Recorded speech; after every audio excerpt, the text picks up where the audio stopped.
Hello, and I'm your host, Sean Millerick, joined tonight by Ely Sussman, and this is Marlins After Dark. Why? Because no team keeps you up late at night like the Miami Marlins. And unfortunately, after a few, no, more than a few feel-good months, they're back to doing that again, keeping you up late, scratching your head with tonight's shocking news that the Marlins have moved on from their general manager, Kim Ng. The and a just decision that I feel a lot of us were probably largely bewildered by. But Eli, how are you doing? And what was your initial reaction to this news as it came out? Thank you for having me on again. At least my third, maybe my fourth appearance on Marlins After Dark in my history. Not only keeping us late at night, but waking us early in the morning for situations like this. So, yeah, an unexpectedly busy day processing this, trying to make sense of it. And yeah, I feel it's been the Marlins at the center of attention. There was, for people outside of the Marlins universe, remarking that it's unusual for news like this to break in the midst of the postseason on a day when there are two postseason games going on. The league generally likes to stay away from that. That's just the way that this circumstance played out in terms of making the call on the actual contract that Kim was signed to. So that it didn't have to go down to the wire the way it did, but that's how it played out. And yeah, even during the course of the day, I don't think my opinion on it has changed all that much. I try to see it from both Bruce and Kim's sides, but ultimately, it's an unwelcome change, drastic change that they're going through, coming off such a thrilling, satisfying season that we went through. Now, the next steps there, it's a setback. It's kind of an intentional, not an intentional, but it's an unwelcome setback before they kind of proceed with what was already kind of an uncertain future that this Marlins team was facing. It's now even more complicated as they try to go through this change. And so even though the day has played out, there's been good reporting as to why exactly we wound up in this situation. There's still a lot of questions to be answered, hopefully by Bruce Sherman himself in the near future, about how we got into this uncomfortable spot. Yeah, I'll say that I was surprised, but at the same time, there's always that kind of sense I feel as a Marlins fan. Like, are you ever really surprised when something like this transpires? I was part of the crowd trying to push some people back off the ledge. I know the last couple of weeks, as there started to be some growing concern about the lack of extension, to this point. And I was definitely part of the group of, well, they usually do these things after the playoffs, all news. It's a stupid policy, sure, but wait for the season to be fully over to make these decisions. And just kept thinking in my head that they couldn't do this. They couldn't do this again, rob themselves of this opportunity to get really any full positive momentum, or at least the full positive momentum that they could from a previously successful season. And I've written two pieces today already. One already ran on Call of the Pen. The other one drops for Here's the Pitch tomorrow. The Here's the Pitch one has to serve as kind of a retraction of a piece I wrote a couple of weeks ago, just celebrating the fact that despite getting swept by the Phillies, you felt really great about the Marlins having this strong foundation, perhaps stronger than it had been in decades, going forward into future seasons. You have Skip in place, manager of the year candidate. Arizona's making that look a little dubious, but hopefully still Skip has a shot at pulling that award down. And you felt great about all the moves that Ng made to get us to this point. And just the season that she had all the trades or were pulled off at the deadline, and just like the organization's in good hands, the decision making, and even Sherman to an extent, did those kind of increases in payroll, improved the extra money to get Soler, to get Berger, to get Robertson during the season. And it's like, all right, moving along in the right direction. We can build on this. And then it's just so much of that capital has to be burned before November. Every time there's been a positive season, something else has happened to kind of yank the ball away. And it's just like, why do you keep doing this? How can he not see that?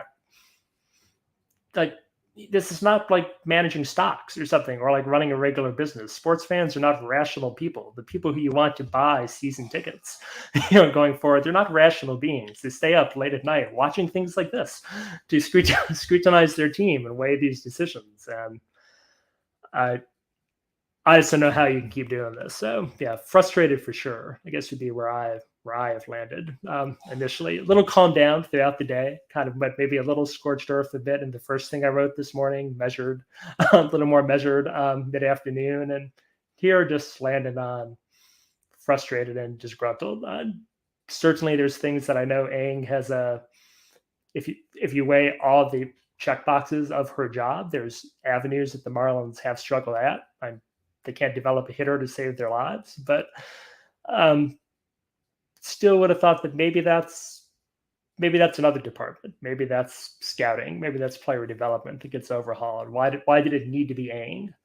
Um, I don't know. Why do you think it needed to be Aang? Well, it didn't need to be if we're to believe all the reporting that has come out. That Bruce was interested in still having her around in a prominent role.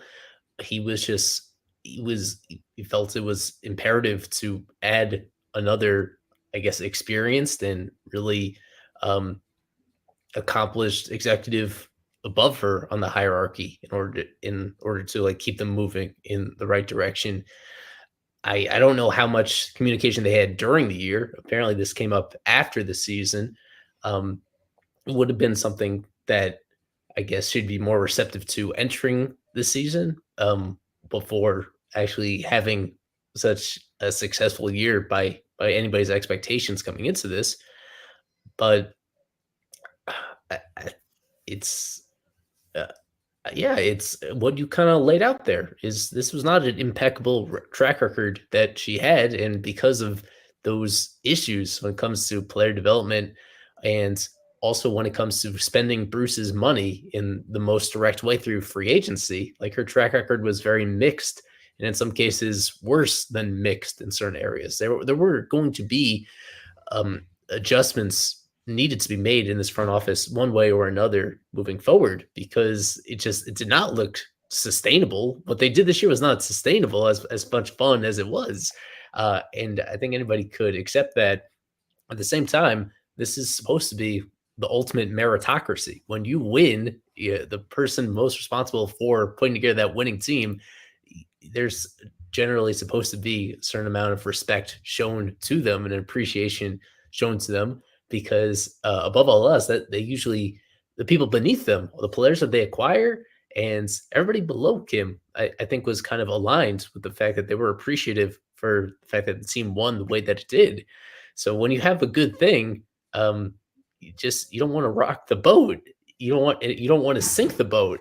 But even if I guess you could rock the boat, but the fact that he kind of risked sinking the boat by making this change and taking what the head of the baseball operations and now kind of getting rid of that and starting fresh, the unknown, even though the future in 2024 was already somewhat of a scary place and an unknown for this team. I mean, you're leaning even in a more extreme direction. The kind of risk that you're taking in getting rid of the person that was, yeah, most prominently responsible for putting the team for all the positives that came out of this season. Like, I just think the risk here really outweighs whatever incremental benefits it could be attained from like shaking it up in this way. So I understand the general principle of knowing that this was a flawed setup, that this organization was not on really sturdy ground moving forward, despite the way that things went this year.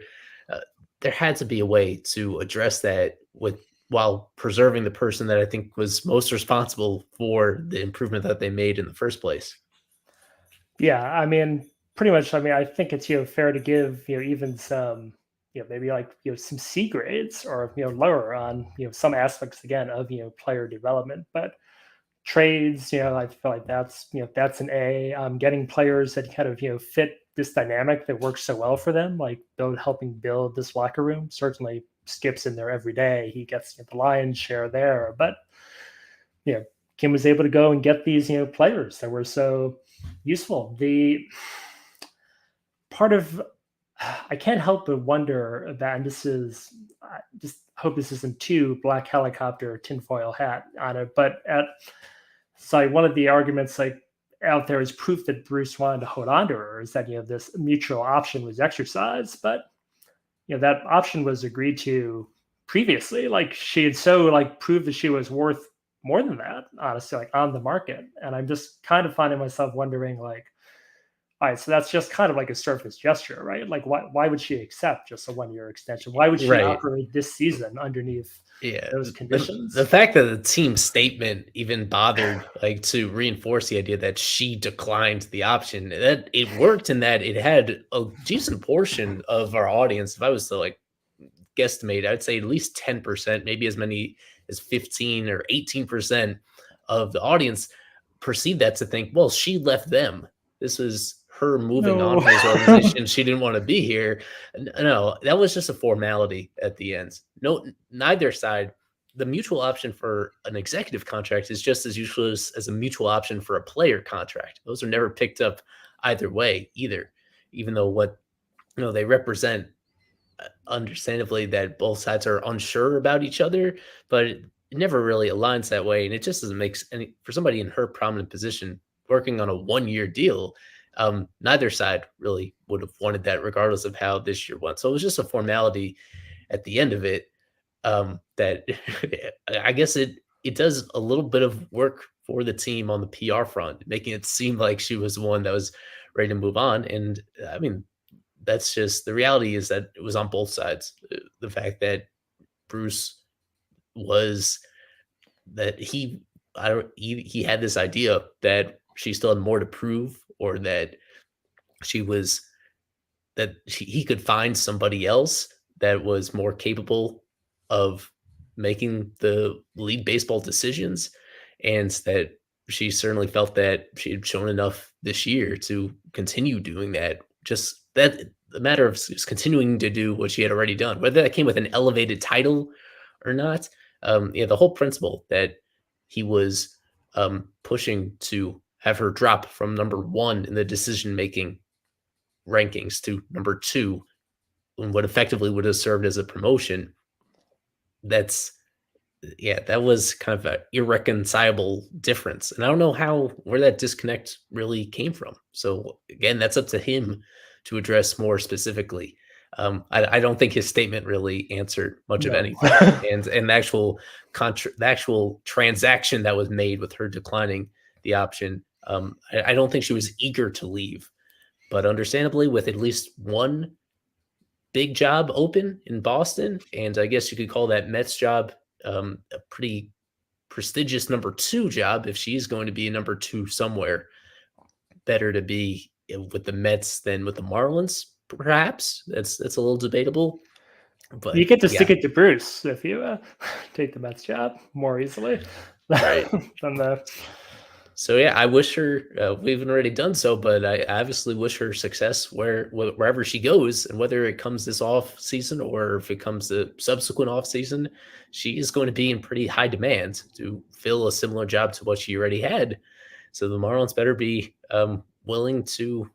Bruce better be willing to understand that now she's gonna very soon she's going to be part of the competition, and if he felt that she had serious shortcomings in her role right now, I mean, those are going to be challenged very directly in the near future when she's probably working in that same position with a different major league team. Yeah, I mean, and certainly we wish her all the best as well. It's the most confident I've felt in a front office executive for the Marlins probably since Larry Beinfest. Honestly, I mean, a name we're going to mention. I actually was high on for about one season and wouldn't necessarily mind if he returns. Yeah, we'll probably mention Michael Hill a little bit in some of those rumors, but I've been the highest on Ang the last couple of seasons since she was freed from this, Derek Jeter's shadow, overseeing things as anyone since Beinfest's tenure, prime Beinfest. I've made not the after years. It's Michael Hill is a name I've thought of even before those rumors, though, because if you go back to Ang's hiring, something I keep thinking of is that and kicking that around with a saying on a OTV show I've been re-binging. There's a saying, and it's probably happened outside of the show, saying that if you meet an asshole in the morning, then you've just met an asshole. If you meet assholes all day, you're the asshole.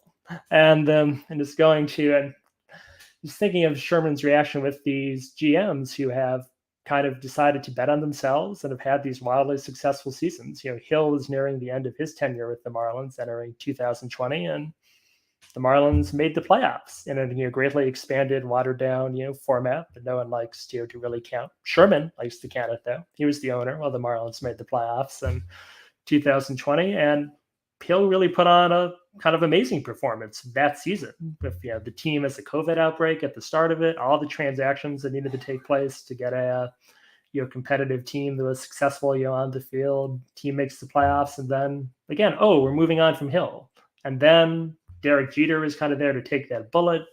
Clash of personalities. We all make decisions as a committee. It's not any one person. He's not really worth all that money. And look at his track record, from before. And then but that was okay. We wrote that off, sure. And then once Jeter left too, it's like, all right, like maybe that was just a isolated thing. And Ang had a great resume and came in and started to have success. But now we're doing it again. If we're just seeing other GM who kind of maxed out their value, then moved on. It just kind of makes me wonder if there really is just a ceiling on what Bruce Sherman is willing to spend on a GM. There's only so much of the budget allocated to front office personnel, just the same as there is only so much money to be allocated, and it's just the reality of the situation to on the field personnel. And I know as a fan, I've kind of often hoped that maybe at least all the non-player apparel stuff would be different. That we could at least maybe have the nicest analytics department, or the nicest scouting department, or the nicest most compensated managers and coaches. If we can't spend all that much on the field, then maybe money spreads wider off the field. But maybe that's not the case. Do you think there's anything to that? Was there just only so much that Bruce is going to pay a GM? Do you think that the next GM will make more than Ang would have made this season? Might be the simplest way to put the question. I don't feel like that was a significant factor here. It's worth reminding people that Kim was a Jeter choice, a Jeter hire, signed off from Bruce, but there wasn't really much of a search process 3 years ago to replace Mike Hill. It was Jeter saying that, well, I know her. I played under her. She has an extensive resume. She's overqualified to be a GM. And that was it. And as long as she was willing to do it, and she needed some convincing to do it. But once she was on board, that opportunity was there, and she went after it. But that was Jeter motivated, and he's not here anymore. So even if the results were here this year, I don't know if philosophically he was quite on the same page as she was. For all of her strengths as a leader and all of her experience in baseball, not an overly analytical manager in terms of the way that other smaller market front offices run their business compared to the Rays or the Orioles, or even, I guess you could compare to a lot of other bigger market teams as well. That overall, as best as we could quantify it, it feels like the Marlins are still below average in terms of how it is that they utilize data at all levels of their organization, majors and minors. And maybe that contributed to still some of the ways that they're a little deficient. The fact that she ended up building a team this year that almost punting on the idea of hitting home runs. And you end up putting together a team that overall they won games, but they did ball scoring the fewest runs in the National League. And they won in spite of that, not because of that. They won in spite of that. Right. And all across the minor leagues, where that stuff is becoming increasingly analytical in terms of finding ways to uncover under the radar players and establishing best practices for how these players should be able to improve their games, both during the season and during the offseason, how they train down there.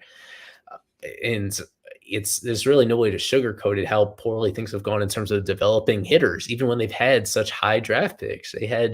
Um, they've just had these guys that were so widely highly touted and trusted to develop into decent hitters, and we're at a place where you can use all the caveats you want. The state of the farm system right now is unacceptable for a small market team. It's one of the very worst farm systems in baseball, and there's just not a lot of individual players of any type, especially on the hitting side, that you feel like are going to be um, successors to some of these veteran players that are either hitting free agency now or will hit free agency very soon. So they're a team that's already struggling offensively, and uh, she's over the last few years. It doesn't seem like there's been any sort of answer in terms of preparing these young hitters, seeing growth among th's young hitters. It's so few and far between these guys that are actually improving there and like flashing everyday player upside as well. It's a defensible stance. If we were to read into it, that Bruce might want somebody else that has a different background when it comes to that, in ways to actually leverage data to make players better and to put together teams that score more runs, especially at the major league level. But I'll still contend that Kim was part of the solution here, that she was a big net positive, and there should have been ways to continue adding to this front office without subtracting her or without putting her in a position where she felt so disrespected that left her with no other choice. It's any way you look at it, it's still disappointing that we've reached this inflection point where you're taking a step backwards, and now you're just hoping that you could put the pieces together again in a way that is better. But for the meantime, you're a step behind almost every other organization, because you're entering this very important offseason with a void in your front office.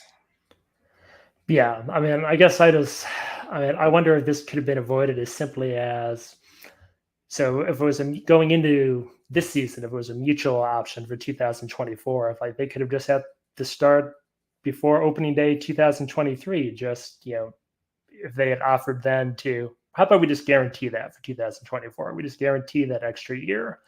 And I often applaud the policy of kind of giving players these kind of prove-it type contracts for a smart market club for on the field situations. And I think it worked out great for Jorge Soler, who kind of had that deal with opt-outs every season. But for people who could become such an impactful long-term elite type presence, like a manager, a general manager, a superstar player, for that kind of ceiling, that I just think you need to get that locked down as soon as possible, not let them get to the walk year.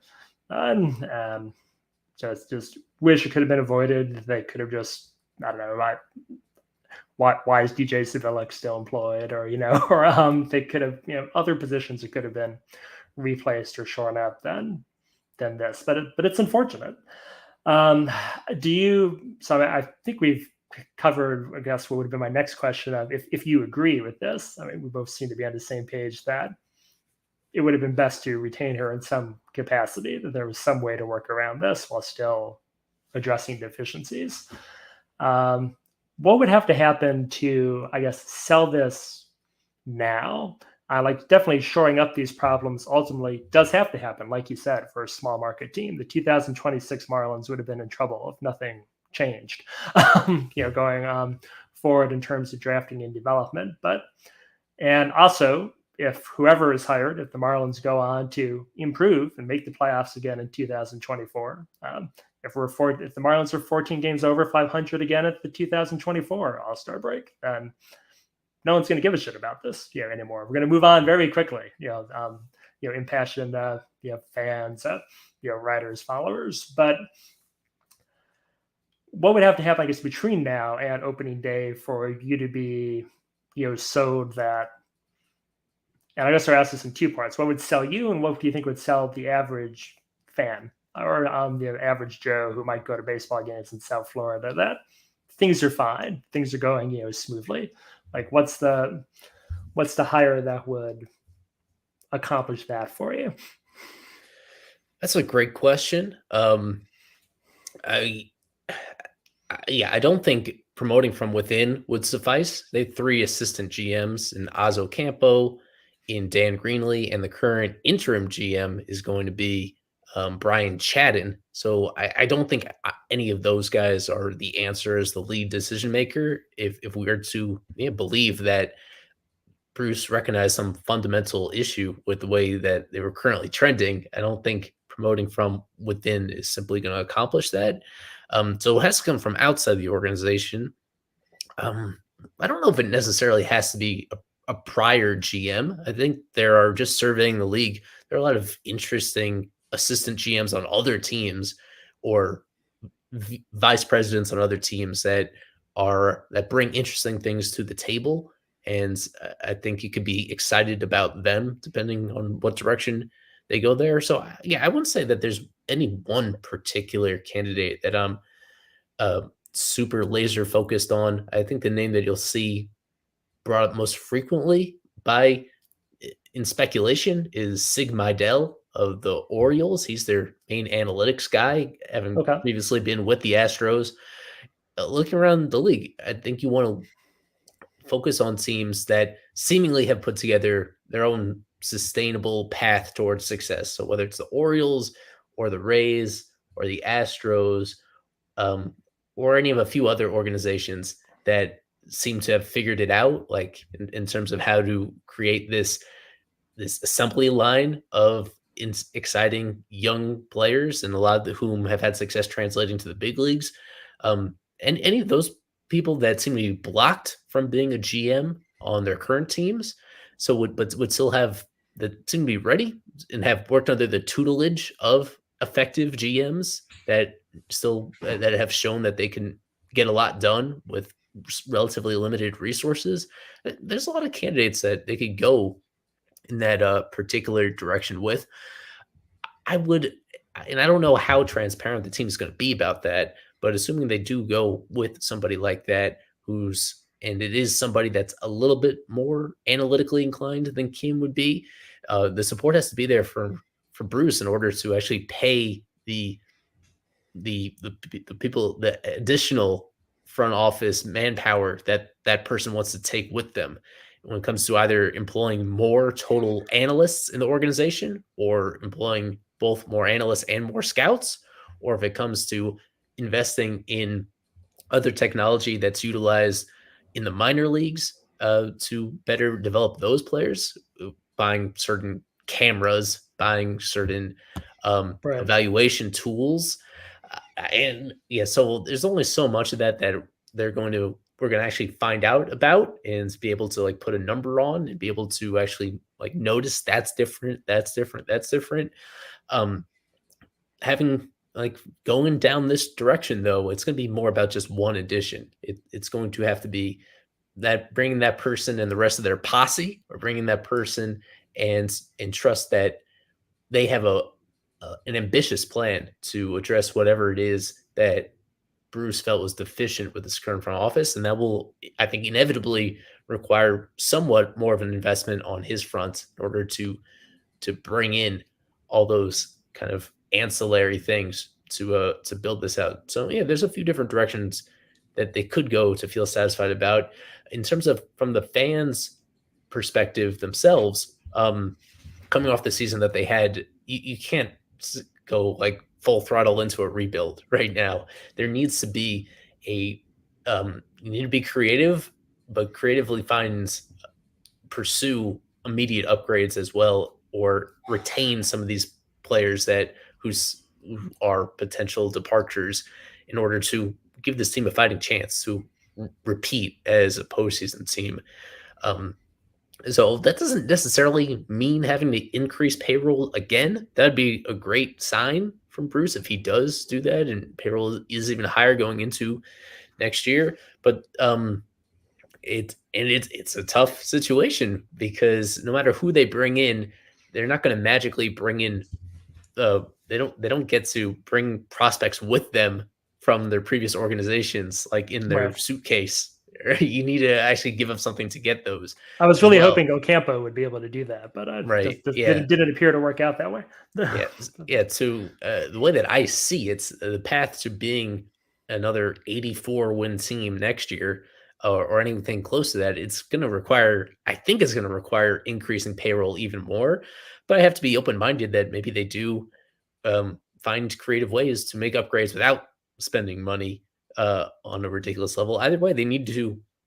Then there needs to be a really earnest effort to get back to the postseason next year after getting it done this year. Despite some of the high profile departures, a lot of the core players definitely are coming back. In terms of wins above replacement, I think with the exception of Sandy, who's hurt, off the top of my head, uh, probably 9 of the top 10 WAR I think players so. from last year are definitely going to come back with like Soler and even Soler, depending on which WAR you look at. Soler wasn't even all that high up there as a DH who missed a little bit of time. So that's kind of what I'm looking at here is if going in somewhat of a change of direction with the front office, Bruce really has to lean into that and empower those people to do what they do best. But whatever plan those people have coming in, it has to include being earnest about trying to compete in 2024 after what they did this year. You can't simply turn the page on that, even if you're concerned about the near term strength of this organization. For all the fans that have already gone ahead and purchased season tickets this year or renewed season tickets because the team made the playoffs and because they assumed that Kim Ng was coming back, to do right by them and to actually maintain the trust that these fans have put in you. Um, there has to be that effort to compete again, just like they did this year. Yeah, no, sure. Competing is a must, and almost feel kind of bad throwing the average fan perception into it because obviously that is going to be largely tied to players. I mean, hey, if the Marlins, if the Marlins go and sign Otani, they can make one of us GM, and ticket sales will be through the roof. But I guess for me, or for I guess the more you're scrutinizing diehard fan to be satisfied, then yeah, I think you're going to need to see that big tier name. I mean, I certainly you mentioned getting someone from the Orioles organization. I had Orioles/Rays whiz kid written down on my notes. Like if they can like pull that move, like oh, we're going to be the Rays or the Orioles, and but with that, as you suggested, like I'm going to want to also then see the fine print news break, and and we're putting $10 million more dollars into analytics and scouting. They're like Bruce bought new computers for 50 new people, to go over players and scouting reports. I guess that if they pulled in some rock star name out there, which as far as like if Theo Epstein decided he wanted to move to South Beach, then like I can see that being something that would just blow fans away. They're just like just some bike drop money bag move. That's the only thing of that caliber that I think is really out there. If they were promoting from within, I think it would probably have to be Ocampo just because of those Astros ties. Like that would be the name where you can say, oh, well, again, he did it, from this, organization that has had so much success, 7 straight trips to the, ALCS. Maybe he learned something there. But yeah, I'd agree that within is dicey. Even that I think would be kind of met with skepticism. There has to be outside and some signature move that with the resources behind it that makes you think that okay, this really is just about shoring up those player development problems, and this is just about making sure that this is long-term competitive. But that will absolutely need to be married with making sure that this team doesn't just punt on 2024, which again might be tempting, in some ways with Sandy out. I mean, you can kind of almost make an argument for just treading water at least and not making a splashy move, which is helped by how weak the free agent class is going to be, aside from Shohei Otani, who's hurt. They attached to it, so it's maybe not the year to make a big splashy move anyway. And So maybe this is about making sure there's just prospects there that are possibly could help at the end of 2025 or um, 2026. So we mentioned what would the best case would be, what would make us happy. What do you think will happen? What is actually going to happen over the next couple months? Are they? Do you think they will do that thing? Have they earned? Has Bruce earned that credibility with you? I guess that you expect that to happen, or do you expect just Oscar Campo, Dan Greenleaf, or Brian Chaffin, who I will admit, with some egg on my face, I had not heard of until today. And I'm not completely uninformed. That we'll just be getting the job and we'll be moving forward with that. How do you think this will actually play out over the next couple months? Yeah, I think he is going to go outside the organization, that they're going to have a more extensive search, certainly, than they had a few years ago to arrive at Kim. I, the thing is, I don't know who else besides Bruce is really going to be involved in making that decision. So for some background on Brian Chadden, he's a Marlins, he's close to a Marlins lifer. I think his first couple of years of his professional baseball career was elsewhere. He's been since 1998. He has been in the Marlins organization 26 seasons. So about half of his natural life has been spent with the Marlins. It would be a cute story, I suppose, if he takes over as the full-time GM, having already, they like him enough to have endured a couple regime changes already, to reach this point as well. But He's seen every misstep. yeah, He's there since '98. right. So I do think it is kind of a good, a deserved honor for him to be on an interim basis, making, inevitably he'll have to make a few decisions with the current team before the new guy is in place. But I do expect it to be outside the organization, from somewhere. Yeah, I don't know if Bruce really has my total trust here. I know that his heart is in the right place. I'll give him credit I'd for agree. that. Yeah, he is, for the limitations that he has on payroll. Like, he's not going to, he's not going to be irrational with doing everything he can to win a championship, but he is emotionally invested in this team on a level that a lot of owners are not.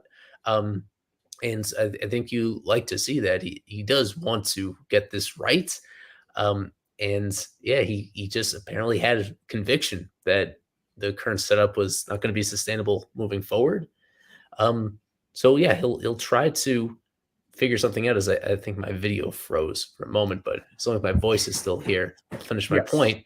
Yeah, I think that he's going to uh, yeah, I don't know. I don't have a prediction in terms of who exactly he's going to acquire here, but yeah, I do have a feeling that it's going to be somebody whose background is significantly geared towards the analytical side, and somebody that is going to make some significant changes to the way that this team values players for the major league team.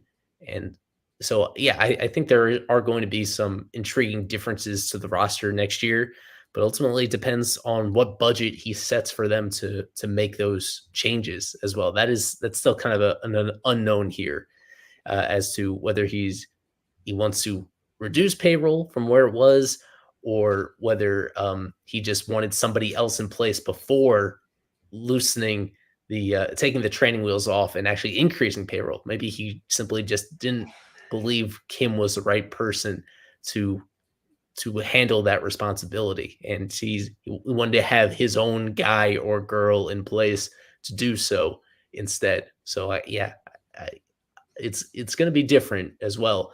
But this is his opportunity to really handpick that person, which was not the case. Yeah, I mean, definitely he'll be putting his own stamp on this, without question. And just I guess I've sort of taken a couple shots, and in his direction. I just want to reiterate. Well, I think you're a feeder can reboots that certainly I don't question his his passion for seeing this team succeed. That was evident multiple times this season in a way that is reassuring. But I just also think that it's been evident there's a pretty practical and kind of bottom line efficiency with which he's running this, which I think is commendable on many levels. But I also feel that there's just times where it gets frustrating to the extent to which he seems myopic, in that regard. And some of these were decisions that kind of get laid at Jeter's feet. Some are laid at Sherman's for just always kind of construing it as that he's just. Sometimes I just think Sherman operates as if he's completely free of any of the sins of the past. And I just go back to again that his customer base are not investors. They're investors of their time, but fans aren't rational beings. We're not rational people.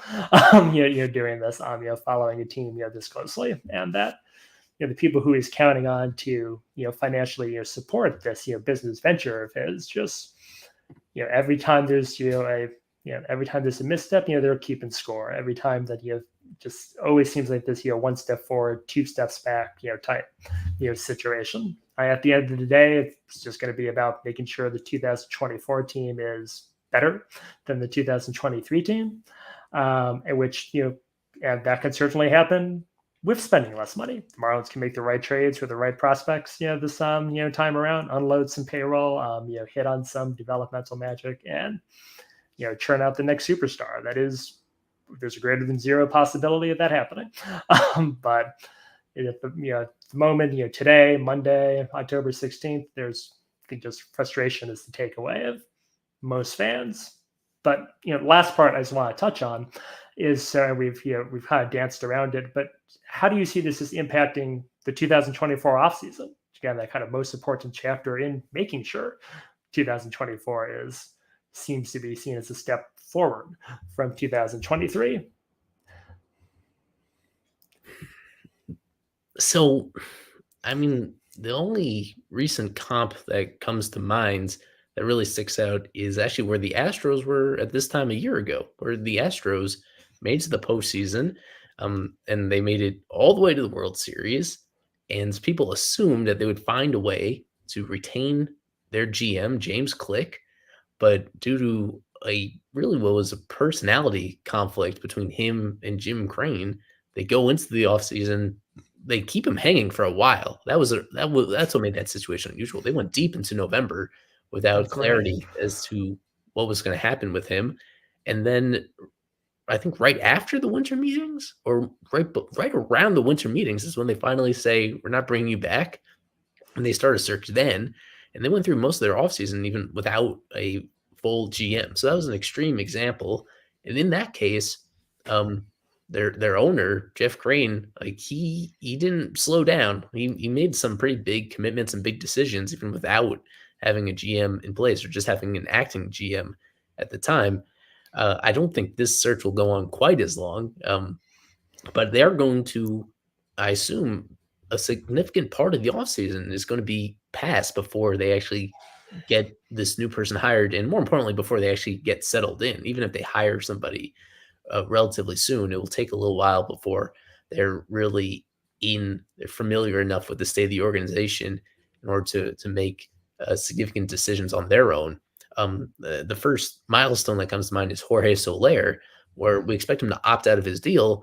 From that point, the Marlins do have an opportunity to extend a qualifying offer to him, one that I'm really on the fence about in terms of whether he would take it or not. And I kind of lean towards the fact that he probably would. But that would be a $20.5 million investment in a single year. That's a very big decision. So normally you'd think a team in transition is simply going to pass on that and would rather take a deep breath. And even if they're interested in keeping him, they wouldn't go so bold while they're still in transition. But there are other examples, such as Jeff Crane, and it's probably not the only one, where even before things It's a get good set, one. the owner has conviction about something in particular, that it being in flux would not stop them from doing so in that regard. So it really does depend exactly how much of the offseason this takes And frankly, we're just not going to have a super clear timeline until Sherman speaks, which he will do within the next week. He's going to give us more specifics on in terms of what he's thinking there. So it's kind of early to project how much of the offseason they're going to be stuck in limbo for. Um, but yeah, I feel like the Jeff Crane Astros example was kind of an outlier in that usually in these circumstances you don't want to be you have to be cynical. You have to think that the reason why you make a change like this, a reason why perhaps he hasn't confirmed this, but a reason why they might be leaning more heavily into in someone with an analytics background is that he doesn't want to spend as much money as he did this year, or at least he doesn't want to increase spending moving forward. And he's looking for somebody that can get more done with less than somebody like Kim could. So in that aspect, I think the default has to be that it's not a quiet offseason, but one that is relatively light on free agent spending, one where maybe he'll look for opportunities to dump a few of the substantial contracts they still have on the books. There aren't very many at this point. No. From the obvious situation, aside from the obvious situation, the next biggest one is Sandy, and Sandy is not going anywhere at this particular time either.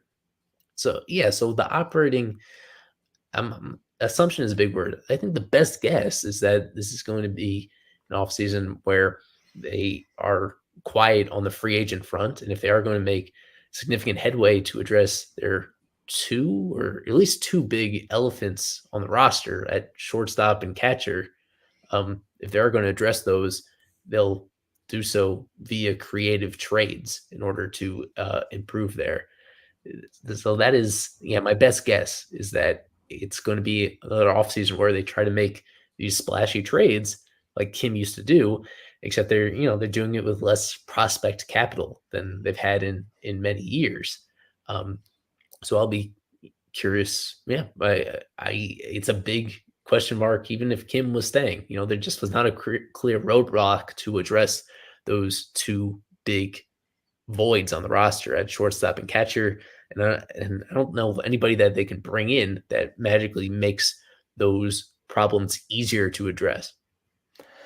Yeah, I mean even if none of this had transpired today, those were huge questions, right? Because there's really no one available on the free agent market that would just make you feel that would make your heart sing from the jump. The options are terrible at shortstop and catcher, in free agency. The only thing the Marlins really had going for them in that regard is just that the production they got out of shortstop and catcher was so bad in 2023 that I suppose you can make the argument that any improvement would possibly mean a real impact in terms of the wins and losses. But but even then, that's just focusing on offensive production. Wendell was pretty solid defensively, but aside from that, just that any step in the right direction would be good. But other than that, I mean, I guess the first thing I thought of briefly was that this seems like such a big blow and hindrance going into the off season. And I was thinking of I guess it's not quite the disaster like it would be for college football. That's going on right now. It's like the coach, where the head coach essentially is the GM of a college team, and that's just so recruiting is crippled. Nothing's going to take place. You have the NBA at the other end of the spectrum, where it's really just the players testing each other that leads to all major player transactions. Baseball seems like it's happily in the middle, really of maybe that spectrum of events, but probably leaning more towards the situation where you really want that hierarchy in place. I think the biggest takeaways from this season, I would imagine there'd be a lot of players that want to play for Skip going. Then that's with manager of the year type candidate, that kind of clubhouse culture, and that the in-house players will sell that message. So hopefully hopefully I'm right about that, and that will help the Marlins out to some degree that it would not have in the previous seasons, and certainly have still. The players are the ones that are on the field, responsible for the wins and losses. So, hopefully some people are just going to be vibing off of that. That the next crop of players that will be looking to take those markets to rebound, those contracts to rebound in Miami, and then get those trades done. But on the trade front, then yeah, I mean, I'm concerned. I was really hoping they'd hit the ground running in the offseason and with some kind of below the fold trades while the market, while the big boys, tried to spend for Otani and the other big wanted and go after Bellinger. And while that happened, the Marlins could get that little shortstop, that little catcher there, and just, sign people. That was my hope. It's not often how the market operates, but I was hoping to see a fast moving offseason. And now I'm certainly of the opinion that maybe that's not going to be what takes place. That we'll see these decisions go on into March, like it did with Soler a couple years back. But, but it's just wrapping up here. First of all, thank you again for coming on and doing this. I know you've probably discussed this many times today on multiple platforms. Anything you want to particularly promote, and any closing thoughts? Yeah, well, a lot more coverage on fishabonfirst.com, diving into Kevin is in the chat with us tonight, and he's going to look at a handful of candidates to fill Kim's shoes, from 4 of them from outside the organization, and then 1 internal guy to keep an eye on with that. I think our off-season live stream schedule is going to be every Wednesday at 7 p.m. Eastern time. So that's when this Wednesday we'll have our next Fish on First live to dive into that Okay. even more and hopefully get even more clarity as to exactly how all this unfolded to put us in this particular situation that we're in right now. And whenever there is that presser with Bruce Sherman, I guess it would be his most anticipated media address in a while, because I think even during the COVID chaos in 2020, when the team had the outbreak, I think I remember Jeter and Michael Hill doing most of Yeah. the press with that. You can say this is perhaps his most highly anticipated media availability since taking over the team in the first place, considering reporting strongly suggests that this was his call. This was him not doing the expected thing to keep him around. So we'll have coverage of that and trying to analyze what exactly was going on there and try to challenge what it is that he was thinking there. But otherwise, yeah, we appreciate everybody that tunes into what we do, and especially super subscribers like yourself to keep us going on a whole new level. But Super subscribe, folks. It's yeah, worth it. but it's been, again, grateful to Kim for setting up this season and making it as exciting as it was. She has to be proud of the work that she did, and perhaps that was part of the ultimate breakup is Bruce not valuing it the same way that she did. And I can't blame her, especially when there are a couple other opportunities out there right now. And you would think that even if she wants to take a deep breath and wait until the following offseason, there will be even more openings out there that are equivalent to what she would have been doing right here. So I understand both sides of it, but I still really lean towards Kim's side of this situation, where what she did is really remarkable. And she was so integral in getting them to this point. So it's sad to see her go, but wishing her best of luck out there and hoping that she doesn't make the Marlins regret too much her departure and haunt them with another team in the future. But there's a decent chance she will. She still has a lot of her career ahead of her, and she, yeah, I kind of worry that that Yep. this will be a regrettable step back. So, yeah, I'm excited to see how this process plays out, and we will see exactly how desirable this job is across all of baseball. That's the other factor to consider here. Is Yeah, Kim was in that very unique position where she was qualified to do that job, but other teams were not willing to take that step and actually bring her in. And all the attempts that she made to be a GM prior to that, that was such a unique situation, that this one, it's almost inevitably going to play out a little bit differently. Bring in a candidate that's not quite as unique, um, but whoever that they do bring in, I wish the best of luck to them as well, because this was the first time in 20 years that made the playoffs in a full season. And there's naturally a pretty large segment of both the local audience and then broader that question whether or not baseball really belongs in Miami, and whether or not it can succeed down here, just because they haven't had that consistent success. They haven't had ever built off a playoff season with another playoff season. Um, so yeah, it'd be a shame to kind of fumble post this post playoff berth like honeymoon, just due to a transition and to like reset just because of these strange circumstances. Yeah, so best of luck to everybody involved. As disappointing it is that they had to make this change that I don't think was really necessary. Um, I'm still excited to see what comes next because they could go in a lot of different directions. It's definitely going to be interesting, but I do think one thing is certain. Honeymoon is over. I think they ended it. I think the Marlins ended their honeymoon today, and we're kind of back to business as usual. Wondering what's coming next. Hopefully good things. I won't say too much more. Couldn't really put it better, but certainly thanks to Kim for all she did for the organization, and for and for many other aspiring individuals, women hoping to enter similar organizations in baseball. To say that work must be commended, as well as her work just as an executive. Period. Was certainly something to be admired. Best we've seen in a while, and wish her all the best moving forward.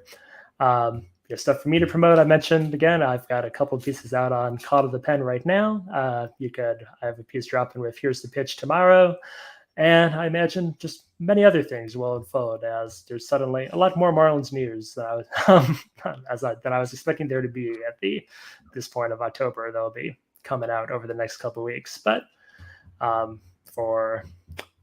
say goodnight. I'm Shar Millerick, and for Ely Sussman, this was Marlins After Dark, and we'll catch you next time.